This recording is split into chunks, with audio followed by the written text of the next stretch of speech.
Bapa kami yang di surga, kembali sore hari ini kami mau mendengarkan firman-Mu. Urapi kami ya Tuhan, untuk kami dapat mengerti memahaminya. Dengan kuasa Roh Kudus-Mu, terima kasih Bapa, dalam nama Yesus, kami sambut firman-Mu sore hari ini dengan sukacita. Haleluya. Amin. Pembacaan Alkitab sore hari ini terambil dari kitab Injil Lukas pasal 9. Lukas pasal 9 ayat 1 hingga dengan ayat yang ke-62. Dan Injil Lukas pasal 9 ayat 1 hingga dengan ayat yang ke-6 dengan perikop Yesus mengutus ke-12 murid yang berbunyi demikian. Terdapat juga di kitab Injil Matius pasal 10 ayat 5 sampai 15 dan Markus 6 ayat 7 sampai 13 yang berbunyi demikian. Maka Yesus memanggil ke-12 murid-Nya, lalu memberikan tenaga dan kuasa kepada mereka untuk menguasai setan-setan dan untuk menyembuhkan penyakit-penyakit. Dan Ia mengutus mereka untuk memberitakan kerajaan Allah dan untuk menyembuhkan orang. Katanya kepada mereka, jangan membawa apa-apa dalam perjalanan. Jangan membawa tongkat atau bekal, roti atau uang, atau 2 helai baju. Dan apabila kamu sudah diterima dalam suatu rumah, tinggallah di situ sampai kamu berangkat dari situ. Dan kalau ada orang yang tidak mau menerima kamu, keluarlah dari kota mereka, dan kebaskanlah debunya dari kakimu sebagai peringatan terhadap mereka. Pergilah mereka dan mereka mengelilingi segala desa sambil memberitakan Injil dan menyembuhkan orang sakit di segala tempat. Kemudian Injil Lukas pasal 9 ayat 7 hingga dengan ayat yang ke-9 dengan perikop baru Herodes dan Yesus. Terdapat juga di Matius 14 ayat 1 sampai 12 dan Markus 6 ayat 14 sampai 29 yang berbunyi demikian. Herodes, raja wilayah, mendengar segala yang terjadi itu, dan ia pun merasa cemas sebab ada orang yang mengatakan bahwa Yohanes telah bangkit dari antara orang mati. Ada lagi yang mengatakan bahwa Elia telah muncul kembali. Dan ada pula yang mengatakan bahwa seorang dari nabi-nabi dahulu telah bangkit. Tetapi Herodes berkata, Yohanes telah kupenggal kepalanya. Siapa gerangan dia ini yang kabarnya melakukan hal-hal demikian?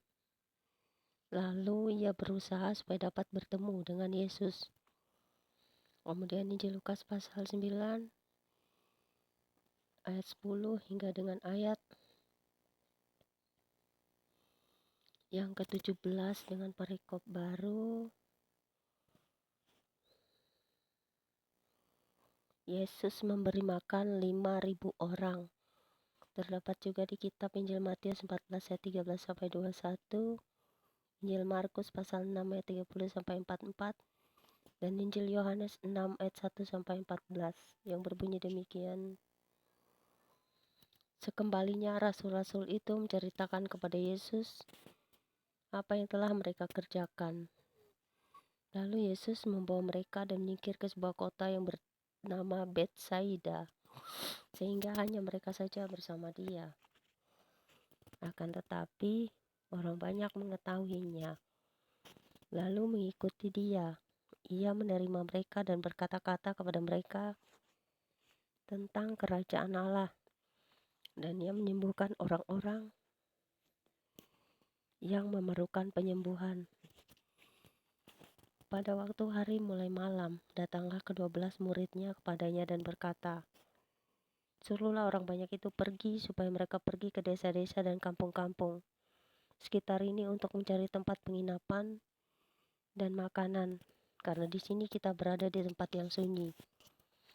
Tetapi Ia berkata kepada mereka, kamu harus memberi mereka makan. Mereka menjawab, yang ada pada kami tidak lebih daripada 5 roti dan 2 ikan, kecuali kalau kami pergi membeli makanan untuk semua orang banyak ini. sebab di situ ada kira-kira 5.000 orang laki-laki. Lalu ia berkata kepada murid-muridnya, suruhlah mereka duduk berkelompok-kelompok, kira-kira 50 orang kelompok. Murid-murid melakukannya dan menyuruh semua orang banyak itu duduk.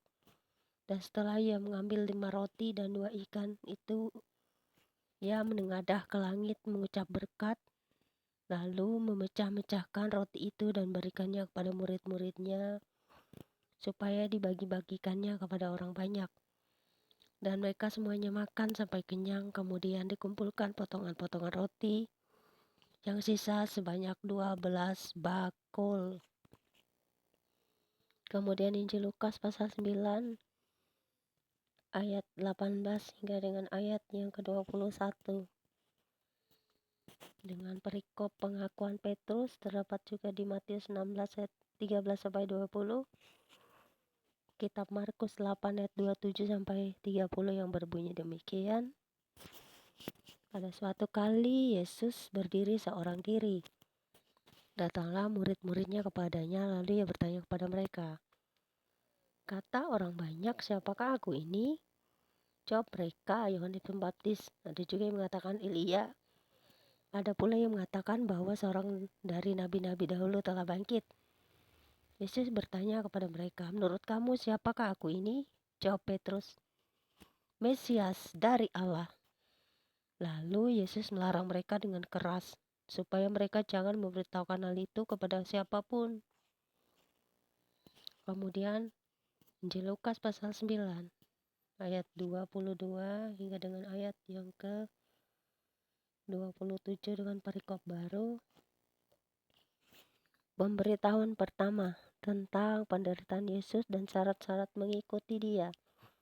Terdapat juga di kitab Injil Matius 16 ayat 21 sampai 28 dan kitab Markus 8 ayat 31 sampai 9 dan ayat 1 yang berbunyi demikian.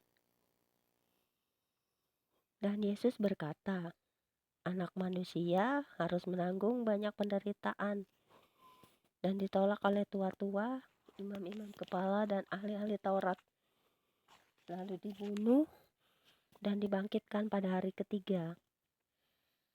Katanya kepada mereka semua, setiap orang yang mau mengikut aku, ia harus menyangkal dirinya, memikul salibnya setiap hari dan mengikut aku. Karena barang siapa mau menyelamatkan nyawanya, ia akan kehilangan nyawanya. Tetapi barang siapa kehilangan nyawanya karena aku, ia akan menyelamatkannya. Apa gunanya seorang memperoleh seluruh dunia tetapi ia membinasakan atau merugikan dirinya sendiri? Sebab barang siapa malu karena aku dan karena perkataanku, Anak manusia juga akan malu karena orang itu. Apabila ia datang kelak dalam kemuliaannya dan dalam kemuliaan Bapa dan malaikat-malaikat kudus. Aku berkata kepadamu, sesungguhnya di antara orang yang hadir di sini ada yang tidak akan mati sebelum mereka melihat kerajaan Allah. Kemudian Injil Lukas pasal 9 ayat 28 hingga dengan ayat yang ke 36 dengan perikop baru. Yesus dimuliakan di atas gunung. Terdapat juga di kitab Matius 17 ayat 1 sampai 8 dan Markus 9 ayat 2 hingga 8 yang berbunyi demikian. Kira-kira 8 hari sesudah segala pengajaran itu, Yesus membawa Petrus, Yohanes, dan Yakobus lalu naik ke atas gunung untuk berdoa. Ketika ia sedang berdoa, rupa wajahnya berubah dan pakaiannya menjadi putih berkilau-kilauan. Dan tampaklah 2 orang berbicara dengan dia, yaitu Musa dan Elia. Keduanya menampakkan diri dalam kemuliaan dan berbicara tentang tujuan kepergiannya yang akan digenapinya di Yerusalem. Sementara itu Petrus dan teman-temannya telah tertidur. Dan ketika mereka terbangun, mereka melihat Yesus dalam kemuliaannya dan kedua orang yang berdiri di dekatnya itu. Dan ketika kedua orang itu hendak meninggalkan Yesus, Petrus berkata kepadanya, Guru, betapa bahagianya kami berada di tempat ini. Baiklah, kami dirikan sekarang 3 kemah. 1 untuk engkau, 1 untuk Musa, dan 1 untuk Elia. Tetapi Petrus tidak tahu apa yang dikatakannya itu. Sementara ia berkata demikian, datanglah awan menaungi mereka. Dan ketika mereka masuk ke dalam awan itu, takutlah mereka. Maka terdengarlah suara dari dalam awan itu yang berkata, "Inilah anakku yang kupilih, dengarkanlah dia." Ketika suara itu terdengar, nampaklah Yesus tinggal seorang diri, dan murid-murid itu merahasiakannya. Dan pada masa itu mereka tidak menceritakan kepada siapapun apa yang telah mereka lihat itu. Kemudian Injil Lukas pasal 9 ayat 37 sampai dengan ayat 43a dengan perikop baru. Yesus mengusir roh dari seorang anak yang sakit. Terdapat juga di kitab Matius 17 ayat 14 sampai 21, Markus 9 ayat 14 sampai 29 yang berbunyi demikian. Pada keesokan harinya ketika mereka turun dari gunung itu, datanglah orang banyak berbondong-bondong menemui Yesus. Seorang dari orang banyak itu berseru katanya, "Guru, aku memohon supaya engkau menengok anakku, sebab ia adalah satu-satunya anakku. Sewaktu-waktu ia diserang roh, lalu mendadak ia berteriak, dan roh itu menggoncang-goncangkannya sehingga mulutnya berbusa. Roh itu terus saja menyiksa dia dan hampir-hampir tidak mau meninggalkannya. Dan aku telah meminta kepada murid-muridmu supaya mereka mengusir roh itu, tetapi mereka tidak dapat." Maka kata Yesus, "Hai kamu angkatan yang tidak percaya dan yang sesat, berapa lama lagi aku harus tinggal di antara kamu dan sabar terhadap kamu? Bawa anakmu itu kemari." Dan ketika anak itu mendekati Yesus, setan itu membantingkannya ke tanah dan menggoncang-goncangkannya. Tetapi Yesus menegur roh jahat itu dengan keras dan menyembuhkan anak itu, lalu mengembalikannya kepada ayahnya. Maka takjublah semua orang itu karena kebesaran Allah. Kemudian Injil Lukas pasal 9 ayat 43b sampai dengan ayat yang ke-45 dengan perikop baru. Pemberitahuan kedua tentang penderitaan Yesus terdapat juga di kitab Matius 17 ayat 22 sampai 23 dan Markus 9 ayat 30 sampai 32 yang berbunyi demikian. Ketika semua orang itu masih heran karena segala yang diperbuatnya itu, Yesus berkata kepada murid-muridnya, "Dengarlah dan camkanlah segala perkataanku ini. Anak manusia akan diserahkan ke dalam tangan manusia." Mereka tidak mengerti perkataan itu, sebab artinya tersembunyi bagi mereka, sehingga mereka tidak dapat memahaminya, dan mereka tidak berani menanyakan arti perkataan itu kepadanya. Kemudian Injil Lukas pasal 9 ayat 46 sampai dengan ayat yang ke-48 dan perikop baru. Siapa yang terbesar di antara para murid? Terdapat juga di kitab Matius 18 ayat 1 sampai 5 dan kitab Markus pasal 9 ayat 33 sampai 37 yang berbunyi demikian.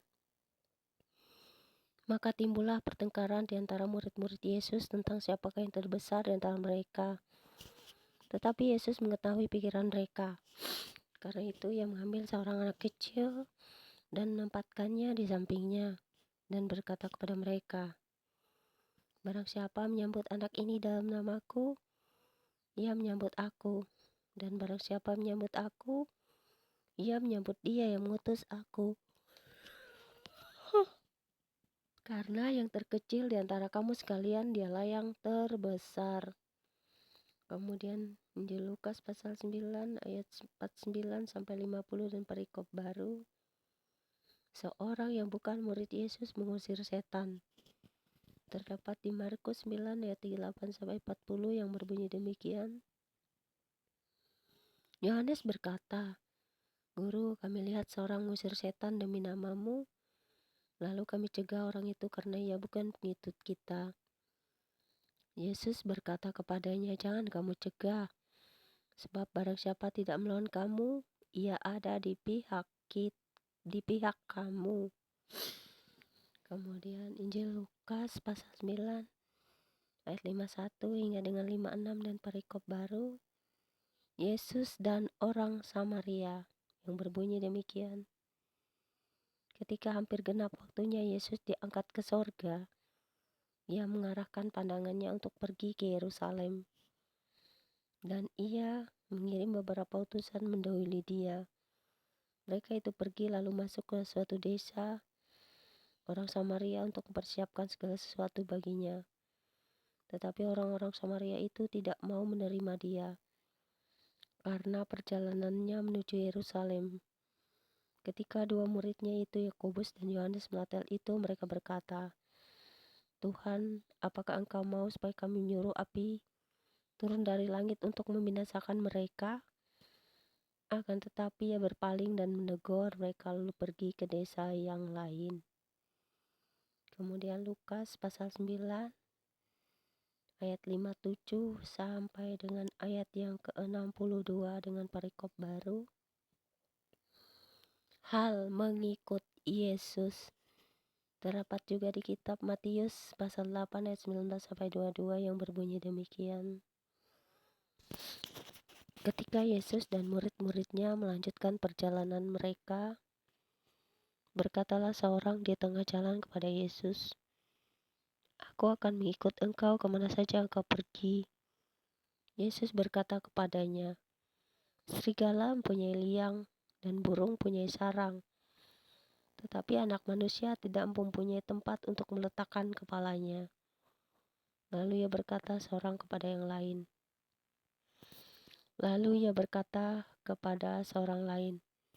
"Ikutlah aku." Tetapi orang itu berkata, "Izinkanlah aku pergi dahulu menguburkan Bapakku." Tetapi Yesus berkata kepadanya, "Biarlah orang mati menguburkan orang mati. Tetapi engkau pergilah dan beritakanlah kerajaan Allah di mana-mana." Dan seorang lain lagi berkata, "Aku akan mengikut Engkau Tuhan, tetapi izinkanlah aku pamitan dahulu dengan keluargaku."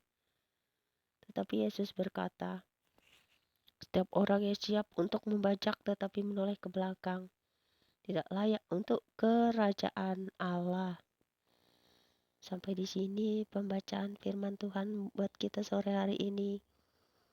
Semoga kita semua diberkati dengan firman ini, dan kita yang mendengarkan dan merenungkannya selalu, agar ini dapat menjadi kekuatan juga dan kita mengetahui apa yang sudah diperintahkan Tuhan, baik mengikutinya, baik memberitakan Injil, baik tentang janji-janji dan upah kita mengikuti Yesus, serta kuasa dan mujizat Yesus yang selalu terjadi bagi kita hingga hari ini. Amin. Tuhan berkati firman-Nya. Terima kasih Bapa di surga, biarlah firman-Mu selalu melekat di dalam hati dan jiwa kami selama-lamanya, dan jadi kekuatan bagi kami untuk menerangi setiap langkah kami. Biarlah kuasa Roh Kudus-Mu terus menyertai kami melalui firman-Mu setiap hari, dan kami terus ada di terang firman-Mu. Biarlah kami menjadi anak-anak terang di dunia ini dan menjadi pelaku-pelaku firman, untuk memenangkan jiwa-jiwa dan membawa mereka kepada keselamatan yang daripada-Mu.